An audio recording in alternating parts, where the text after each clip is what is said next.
Welcome to our show, Vincent van Gogh, Infusing Life and Heart into Each Brushstroke, Part 2 of 3.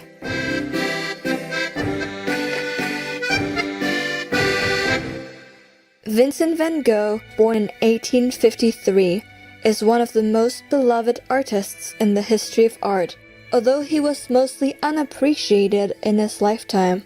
Being the eldest son of a pastor, Vincent grew up in the southern Netherlands and worked unsuccessfully as an art dealer, and then briefly as a teacher, bookseller, and lay preacher in a mining community in southern Belgium. In 1880, at the age of 27, he found his vocation in art and devoted the rest of his life to perfecting his expressive language in this form in order to serve humanity. Vincent once said, "I want to give the wretched a brotherly message. When I sign my paintings, Vincent, it is as one of them." From then on, Vincent lived an extremely austere life, often having to make a choice between pigments and food. He was not commercially successful and sold only one painting during his lifetime. His brother Theo, an art dealer, provided him with much-needed financial and moral support.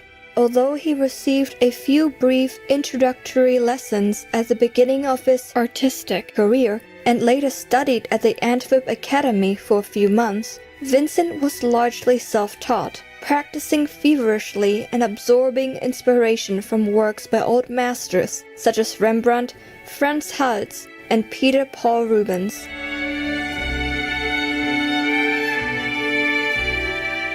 Contemporary artists he admired, in particular Jean-François Millet, had a profound influence on Vincent's artistic development, especially on choosing the rural life as a subject matter. The two artists shared a common view of great respect for farmers and laborers. In 1886, Vincent arrived in Paris, the cultural center of the world at the time. He moved in with Theo and studied for 2 months at Fernand Comon's studio, the Atelier Comon, where he met and befriended fellow students Émile Bernard, Louis Anquetin, and Henri de Toulouse-Lautrec. In Paris, Impressionist works were easily accessible at the time, and Theo himself kept Impressionist paintings in his own gallery. He introduced Vincent to Camille Pissarro, Georges Seurat, and other similar artists.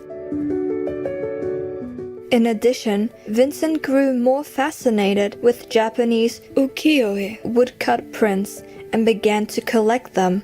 Vincent even imitated a few of them, as in his Bridge in the Rain, for instance. Not only did the beauty of Japanese art inspire Vincent, but also the naturalism and philosophy they expressed spoke to his heart. Later, in his letter to Theo from September 24, 1888, Vincent wrote, "Just think of that. Isn't it almost a new religion that these Japanese teach us, who are so simple and live in nature as if they themselves were flowers? And we wouldn't be able to study Japanese art, it seems to me, without becoming much happier and more cheerful. And it makes us return to nature, despite our education and our work in a world of convention." In 1887, Vincent came across the magazine Paris Illustré Le Japon, issued in May 1886, with a cover featuring a reproduction of revered Japanese artist Keisai Eisen's courtesan wearing uchikake with dragon design. He used a grid to copy and enlarge the figure and painted Japonazari or ran, known as the courtesan, after Keisai Eisen, framing it with the Asian motifs of bamboo, cranes, and water lilies. This Japanese influence had a lasting impact on Vincent's art and is evident in the works of his later years. On May 15, 1886, the Impressionists held their 8th and last exhibition at the Maison Dorée restaurant. Works displayed during the show indicated the coming of a new current forming in the growing waters of Impressionism, namely Georges Seurat's A Sunday Afternoon on the Island of La Grande Jatte. The French art critic Félix Fignon invented the term New Impressionism to describe the coming artistic movement in his review of the exhibition. Marked by Seurat's pointillism, which involves juxtaposing small dots of complementary colors for optical effect, a group of rebellious artists who were looking for new directions for their creative expressions parted ways with Impressionism. In 1887, Vincent arranged an exhibition at the Restaurant du Cholet for paintings by Émile Bernard, Louis Anquetin, Henri de Toulouse-Lautrec, Arnold Hendrik König, and himself. Bernard and Anquetin sold their first paintings, and Vincent made an exchange with the painter Paul Gauguin, whom he had just met. Creative viewers, we will now pause for a moment for a brief message. We return shortly. Please stay tuned to Supreme Master Television.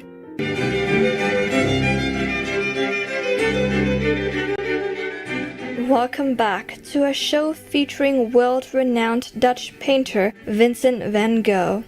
From March 1886 to February 1888, while staying in Paris, Vincent was exposed to the works of the Impressionists, observed the innovations of the Post-Impressionists, and became enthused with Japanese art. Under these influences, his style underwent significant changes, and his palette became lighter and more vibrant, with the elements of pointillism and Japanese prints becoming visible in his works.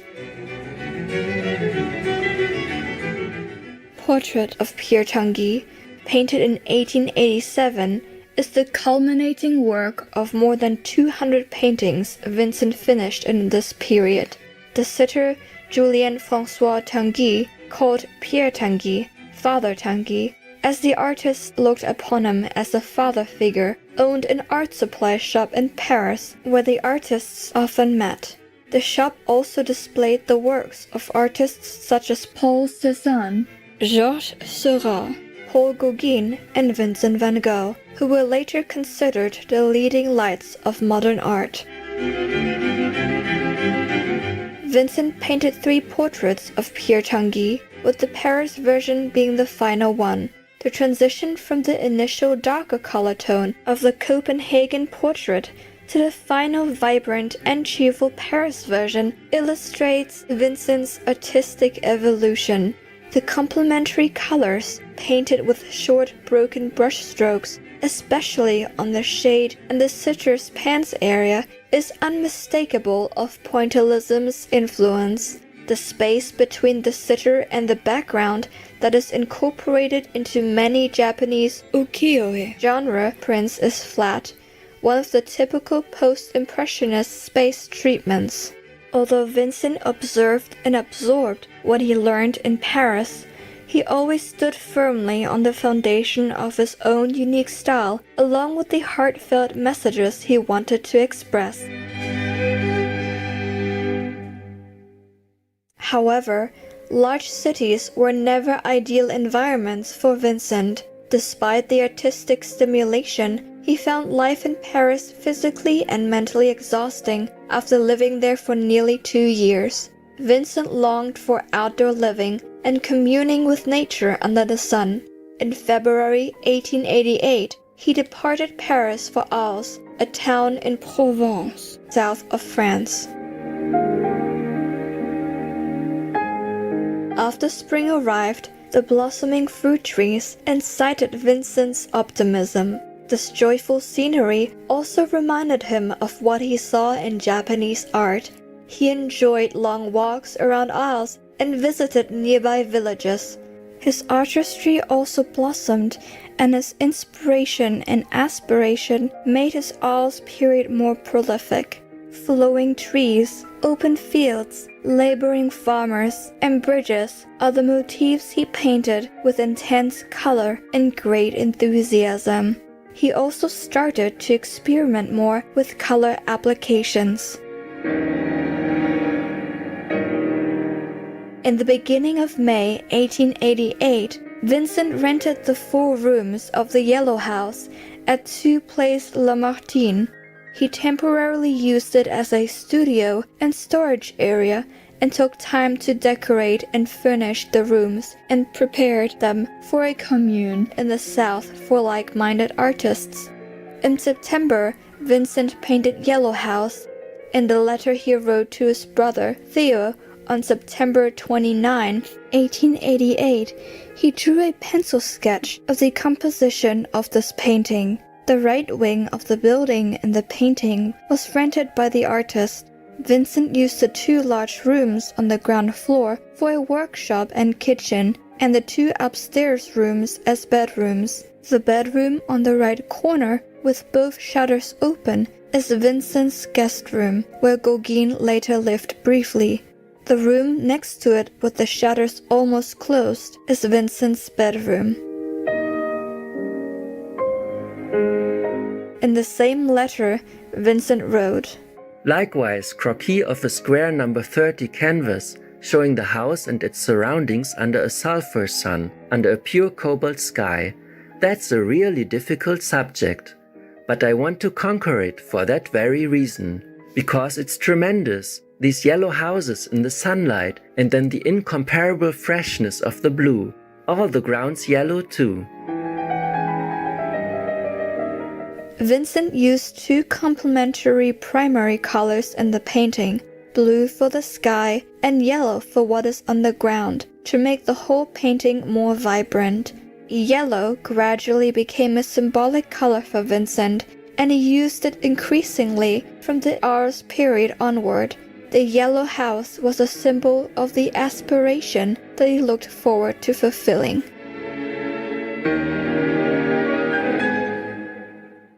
Precious viewers, thank you for your company today during Vincent van Gogh, infusing life and heart into each brushstroke. Part 2 of 3,